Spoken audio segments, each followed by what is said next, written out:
Welcome back, Crammers, to question 19. Each side of a regular octagon has a length of 18 millimeters. Correct to the nearest zero point 0.5 millimeters. Write down the lower bound of the length of each side of the octagon. Since it says it's correct to the nearest 0 0.5 millimeters, we divide this by 2 and we get 0.25. Why is this important?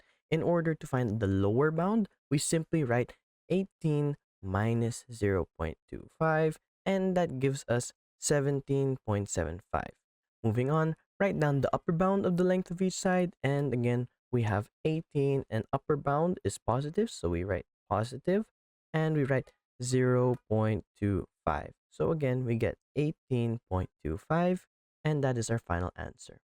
Thanks for watching. Cram, then scram.